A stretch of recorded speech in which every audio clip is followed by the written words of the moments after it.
नमस्कार दोस्तों, स्वागत है आपका फिर से एक नए वीडियो में। तो दोस्तों, मैंने अभी कुछ समय पहले एक वीडियो बनाया था जहां पर वीआरएस पैकेज के बारे में बताया था। ठीक है, उस वीडियो पर मुझे कमेंट आया था मेरे सब्सक्राइबर का, जो कि अक्सर मुझे कमेंट करते हैं, जो कि भारत दोंदे जी है। उन्होंने मुझे कमेंट किया है कि जो थर्ड पीआरसी की फाइल है वो कहाँ तक पहुंची है, क्या स्टेटस है उसका बताइए। ठीक है, जैसे कि आपको पता है 8 अक्टूबर 2025 को थर्ड पीआरसी पर साइन हो चुके थे।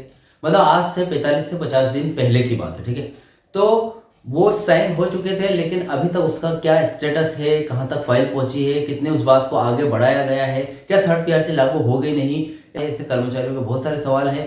तो उन सवालों के जवाब आज इस वीडियो के माध्यम से आपको देने वाला हूं। ठीक है, तो फिलहाल चैनल पर नए हो तो सब्सक्राइब करें। मेरा नाम है सुनील विश्वकर्मा। जानकारी यूजफुल लगे तो एक लाइक करके जरूर जाना। चलिए दोस्तों, बढ़ाते हैं वीडियो को आगे। तो दोस्तों, आपको पता होगा मैं हर एक न्यूज, हर एक अपडेट को पॉइंट के माध्यम से एक्सप्लेन करता हूं। ठीक है, तो फिलहाल जो हमारा मेन मुद्दा है, मेन इश्यू क्या है वो देख लेते हैं। तो देखिए, हमारा जो मेन इश्यू है, 8 अक्टूबर 2025 को थर्ड पीआरसी पर साइन हुए थे। ठीक है, अब साइन के बाद 45 दिन के बाद अभी फिलहाल मेरे सब्सक्राइबर जानना चाहते हैं कि जो थर्ड पीआरसी, तीसरे पीआरसी की जो फाइल है वो कहां तक पहुंची है, अभी उसको आगे बढ़ाया गया है या फिर नहीं, कितने टाइम में ये लागू हो जाएगा थर्ड पीआरसी, ऐसे बहुत सारे सवाल है। ठीक है, तो उनके बारे में पॉइंट के मीडियम से आज बताने वाला हूं। जैसे पहला पॉइंट यहाँ पर रहने वाला है 1 जनवरी 2025 के बारे में। यहाँ पर फिलहाल 1 जनवरी 2025 की बात है, 1 जनवरी 2017 है शायद।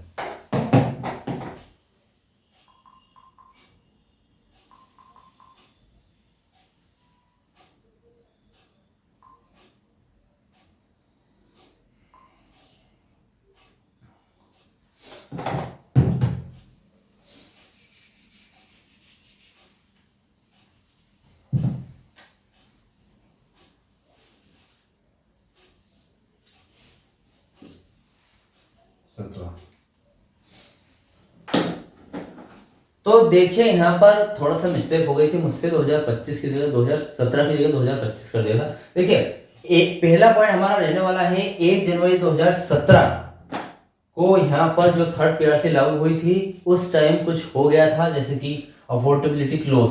इसके बारे में समझेंगे, जैसा कि मैंने बहुत सारे वीडियो में पहले ही आपको बता के रखा है अफोर्डेबिलिटी क्लोज क्या है, लेकिन फिर भी 2017 के टाइम पे अफोर्डेबिलिटी क्लोज कैसे लग गया वो हम समझेंगे। उसके बाद सेकंड पॉइंट आता है हमारा लेटेस्ट अपडेट क्या है कर्मचारियों की तरफ से, और यूनियन क्या इस पर दबाव क्या है वो जानेंगे। ठीक है, उसके बाद तीसरा पॉइंट आता है इन पर, ये जो दबाव वगैरह रहेगा इन पर सरकारी रुख क्या है, सरकार क्या बोलती है। उसके बाद रिवाइवल पैकेज आपको क्या दिया जाता है वो देखेंगे। ठीक है, उसके बाद चौथा पॉइंट आता है हमारा लास्ट में एकदम कानूनी लड़ाई। ठीक है, उसके बाद पेंशन इशू भी है थोड़ा सा, वो भी उसके बारे में भी अपडेट है, ये भी हम जान लेंगे। ठीक है, तो पहले पॉइंट से स्टार्ट करते हैं 1 जनवरी 2017 और अफोर्डेबिलिटी क्लॉज के बारे में आपको थोड़ा सा बता देता हूं, जो कि बहुत ही ज्यादा जरूरी है। आप बोल रहे हो कि थर्ड पीआरसी साइन हो चुकी है तो आगे क्यों नहीं बढ़ रही, इसका सबसे बड़ा कारण यही है कि अफोर्डेबिलिटी क्लॉज। उसके बारे में समझते हैं। देखिए, तीसरी पीआरसी की फाइल आज भी फाइल के ढेर में दबी हुई है। सरकार का साफ कहना है कि पहले बीएसएनएल को मुनाफा कमा कर दिखाओ, फिर वेतन वृद्धि यानी कि पे रिवीजन देंगे। कर्मचारी यूनियन कह रहे हैं कि सरकार अपनी ही कंपनी के साथ ऐसा क्यों कर रही है, जबकि इसे बचाना सरकार की जिम्मेदारी है। यहाँ पर अफोर्डेबिलिटी क्लॉज का मतलब ये है कि पहले मुनाफा कमाओ। मतलब जो बीएसएनएल कंपनी है 2007 से लगातार घाटे में जा रही है। ठीक है, अब घाटे में जा रही है तो इसका मतलब ये है कि ये अफोर्डेबिलिटी क्लॉज के अंतर्गत आती है। वो कंपनी जो दिवालिया होने की कगार पे है, मतलब हालांकि दिवालिया नहीं होगी बीएसएनएल, अभी फिलहाल थोड़ा प्रॉफिट में आ गई है। मेरे एक सब्सक्राइबर ने भी बोला था कि किसने कहा आपको कि लॉस में अभी भी जा रही है, ये प्रॉफिट में हो रही है। ठीक है, तो प्रॉफिट में हो रही है, दिवालिया नहीं होगी, लेकिन बहुत ज्यादा नुकसान सहा है कंपनी ने, बहुत ज्यादा नुकसान में। अभी भी कोई इतना प्रॉफिट नहीं कमा लिया कि थर्ड पीआरसी लागू कर दी है और आपको करोड़ों रुपए की यहाँ पर सैलरी वगैरह बांट दे। तो यहाँ पर क्या है कि अभी और मुनाफा कमाना बाकी है। तो यहाँ पर सरकार का सीधा सा कहना है कि भैया पहले मुनाफा कमा के दिखाओ, उसके बाद पे रिवीजन ले लो। ठीक है, तो ये सीधी सी बात है। 1 जनवरी 2025 और अफोर्डेबिलिटी क्लॉज जो पहला पॉइंट है उसके बारे में समझते हैं। देखिए, शुरुआत कहां से हुई। थर्ड पीआरसी को 1 जनवरी 2017 से लागू होना था। इसमें कर्मचारियों को उनके मूल वेतन बेसिक पे पर 15% फिटमेंट मिलना था। ठीक है, आप सोच सकते हैं कि 2017 से लेकर अब तक यह कर्मचारियों का कितना बड़ा वित्तीय नुकसान है। मतलब 2017 की बात है, उसी टाइम पे थर्ड पीआरसी लागू होने की थी, यानी कि हर 10 साल में होती। इसके पहले 2007 में सेकंड सीपीसी लागू हुई थी, उसके बाद 10 साल के दौरान यानी कि 2017 में थर्ड पीआरसी लागू होने की थी। और उसके बाद भी 8 से 9 साल हो गए हैं, अभी तक लागू नहीं हुई थी। इस हिसाब से देखा जाए तो कर्मचारियों का बहुत ही बड़ा नुकसान हो गया है, क्योंकि 10 साल तो वो हो गए और 8-9 साल ये हो गए, 18-19 साल हो गए, अभी तक थर्ड पीआरसी का कोई पता नहीं। ठीक है, सबसे बड़ी अड़चन क्या है? सबसे बड़ी अड़चन है अफोर्डेबिलिटी क्लोज। यह वो कानूनी गांठ है जिसने पूरे मामले को फंसा के रखा है। ठीक है, और क्लोज क्या कहता है ये देखिए। यह क्लोज कहता है कि किसी भी केंद्रीय पीएसयू, जैसे सार्वजनिक क्षेत्र के उपक्रम जो भी कंपनी बीएसएनएल कंपनी आती है उसमें, को अपने कर्मचारियों का वेतन संशोधन यानी कि पे रिवीजन तभी देना चाहिए जब वह कंपनी मुनाफे में हो, यानी कि प्रॉफिट कमा रही हो, हर 3 साल, पिछले 3 साल से लगातार प्रॉफिट में हो, या वेतन वृद्धि का वित्तीय बोझ उठा सकने की स्थिति में हो। मतलब वेतन वृद्धि, अब वेतन वृद्धि जो थर्ड पीआरसी लागू होगा उसमें क्या होगा? वेतन वृद्धि होगी, और वेतन वृद्धि होगी तो करोड़ों रुपए का वित्तीय बोझ आएगा बीएसएनएल कंपनी पर। ठीक है, अब करोड़ों रुपए तो कमा नहीं रही है बीएसएनएल, मुनाफे में है नहीं, तो आपको करोड़ों रुपए कैसे दे सकती है? इसलिए उसको, अगर उसकी क्षमता ही नहीं है तो उसको थर्ड पीआरसी लागू नहीं करना चाहिए। ठीक है, इसका सीधा सा मतलब है, क्योंकि बीएसएनएल कई सालों से भारी घाटे में चल रही थी, इसलिए सरकार ने इस क्लोज को आधार बनाकर कह दिया है कि माफ करना भाई, हम अभी यह बोझ नहीं उठा सकते। मतलब 2017 से ये बात बोल रही है सरकार कि भैया माफ करना, हम ये बोझ नहीं उठा सकते, थर्ड पीआरसी लागू नहीं कर सकते, क्योंकि हमारी कंपनी प्रॉफिट ही नहीं कमा रही है भाई।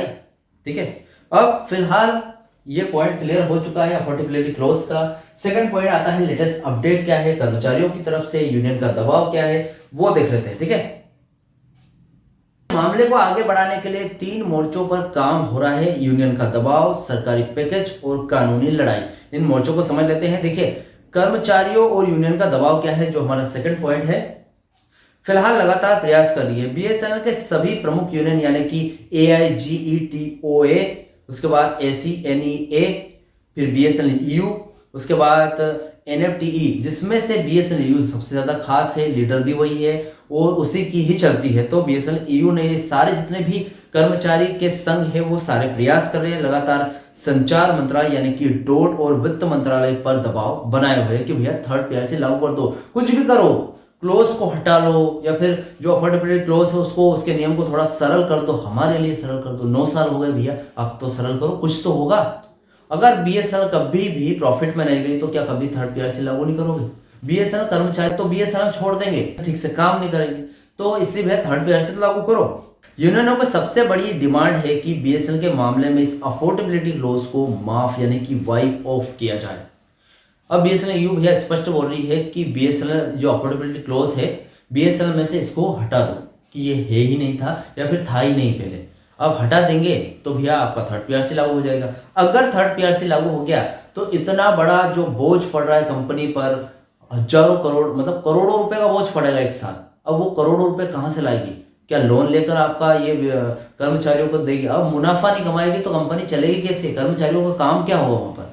जब मुनाफा कमाएगी तभी तो आपकी सैलरी आएगी, तो भैया सैलरी बढ़ेगी, वो भी मुनाफे से ही बढ़ेगी। तो इसलिए अभी तो कोई मुनाफा नहीं हो रहा है, कंपनी को ज्यादा नहीं हो रहा है। अब उनका तर्क ये है, लॉजिक ये है, उनका कहना है कि बीएसएनएल कोई साधारण प्राइवेट कंपनी नहीं है, यह एक सामाजिक जिम्मेदारी निभा रही है, जैसे ग्रामीण क्षेत्रों में कनेक्टिविटी दे रही है, आपदा में मदद कर रही है, और अब 4G 5G आत्मनिर्भर भारत यानी कि आत्मनिर्भर भारत यानी कि स्वदेशी 4G, देसी 4G जैसे कि बोलते हैं, कि जो पहल वो बीएसएनएल ने करी है। सरकार की नीतियों और बीएसएनएल के सामाजिक दायित्वों के कारण ही कंपनी घाटे में जा रही है, इसलिए कंपनियों को कर्मचारियों की इसकी सजा नहीं मिलनी चाहिए।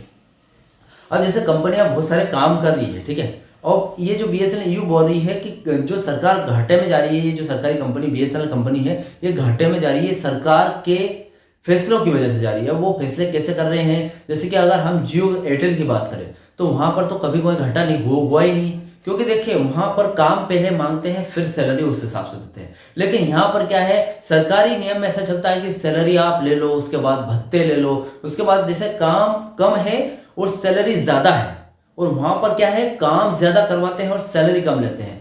मतलब काम अपने हिसाब से आप अच्छे तरीके से करके दोगे तो आप उसको उस हिसाब से सैलरी देंगे।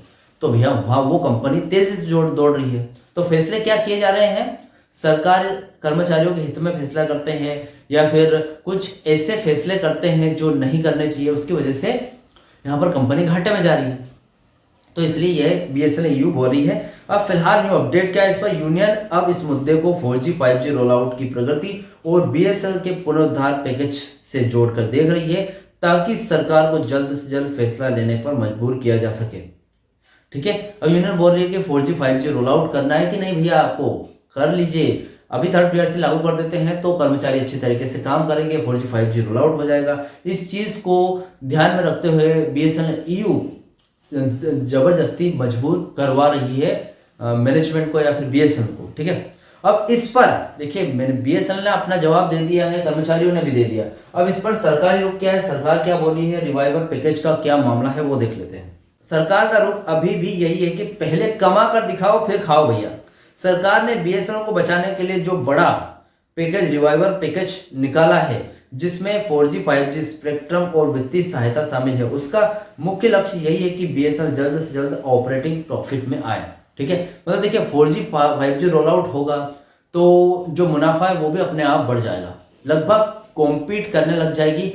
BSNL जियो और एयरटेल जब कम्पीट करेगी तब अपने आप मुनाफा बढ़ेगा। ठीक है, तो सरकार भी यही बोल रही है कि मुनाफा बढ़ जाएगा तो हम उसके बाद लागू कर देंगे, थोड़ा वो 1-2 साल और रुक जाओ भाई, ठीक है नहीं। पहला पैकेज ये है कि VRS और 4G पर जोर होगा जो 2019 के हिसाब से। दूसरा पैकेज ये है कि 2022 के हिसाब से पूंजी निवेश और 4G 5G उपकरणों पर जोर दिया जा रहा है। मतलब देखिए जोर किन किन चीजों पे दिया जा रहा है, तो VRS आपका लागू कर देगी और 4G पर जोर होगा। उसके बाद पूंजी निवेश थोड़ा सा और निवेश करेगी 4G और 5G के मामले। और तीसरा पैकेज ये है कि कर्ज कम करने और फाइबर इंफ्रास्ट्रक्चर को जोर दिया जा रहा है। ठीक है, मतलब कर्ज कम, जो भी कर्ज है कंपनी पे वो कम किया जा रहा है और फाइबर जो है, फाइबर ब्रॉडबैंड वगैरह लगाती है, उस पर जोर दिया जा रहा है कि वो भी लगाओ। ठीक है, उससे भी प्रॉफिट बढ़ेगा। अब देखिए सरकार का मानना है कि जैसे ही BSNL घाटे से बाहर निकलकर लगातार मुनाफा कमाना शुरू कर देगी तो तीसरी PRC लागू करने की फाइल अपने आप हरी बत्ती ग्रीन सिग्नल में आ जाएगी। जैसे कि आपने यहाँ पर सवाल पूछा था कि फाइल कहां तक बढ़ी, तो भैया सरकार के मुनाफे पर डिपेंड करती है, BSNL के मुनाफे पर डिपेंड करती है ये बात कि फाइल कहां बढ़ेगी, कब बढ़ेगी। ठीक है, BSNL मुनाफा कमाने लग जाएगी तो फाइल आगे बढ़ना स्टार्ट हो जाएगी कि हाँ चलो अब ठीक है, अब इस पर साइन हो चुके हैं तो अब इसको लागू कर ही देते हैं। ठीक है, लेकिन जब तक मुनाफा नहीं कमाएगी तब तक नहीं होगी। अब देखिए मेरा कहना यह है कि अफोर्डेबिलिटी क्लोज है, उसकी शर्त यह है कि 3 साल तक कंपनी पिछले 3 साल लगातार मुनाफे में रहनी चाहिए, तभी थर्ड PRC लागू होगी। अब भैया 3 साल यानी कि आज तो थर्ड PRC लागू हो ही नहीं रही, अभी नहीं हो रही, मतलब 3 साल बाद होगी क्या? अगर अभी प्रॉफिट कमाना अगर कंपनी स्टार्ट करती है तो क्या 3 साल बाद थर्ड PRC लागू होगी? इस पर मुझे कमेंट जरूर करना अगर आपके पास इसका कोई जवाब है तो। ठीक है, तो फिलहाल अभी ये मेरा ओपिनियन है, न्यू अपडेट है। अभी तक सरकार ने अफोर्डेबिलिटी क्लोज को माफ करने का कोई भी संकेत नहीं दिया है। उनका ध्यान पूरी तरीके से BSNL 4G 5G roll out और वित्तीय स्थिरता पर है। ठीक है, अब सरकार ने भैया स्पष्ट बता दिया है कि हम अफोर्डेबिलिटी क्लोज पर कोई ध्यान नहीं दे रहे हैं, हमारा ध्यान कंपनी की प्रॉफिट पर है, क्योंकि पहले कंपनी को प्रॉफिट करना होगा, उसके बाद आपकी थर्ड PRC लागू होगी। तो भैया कोई अफोर्डेबिलिटी क्लोज की तरफ क्यों ध्यान दे, पहले प्रॉफिट ही करना पड़ेगा, इसके लिए 4G और 5G रोल आउट करने में लगी है कंपनी। ठीक है, न्यू अपडेट ये है। अब हमारा चौथा पॉइंट आता है यहां पर, सरकारी रुख देख लिया, अब कानूनी लड़ाई देखते हैं और पेंशन इशू।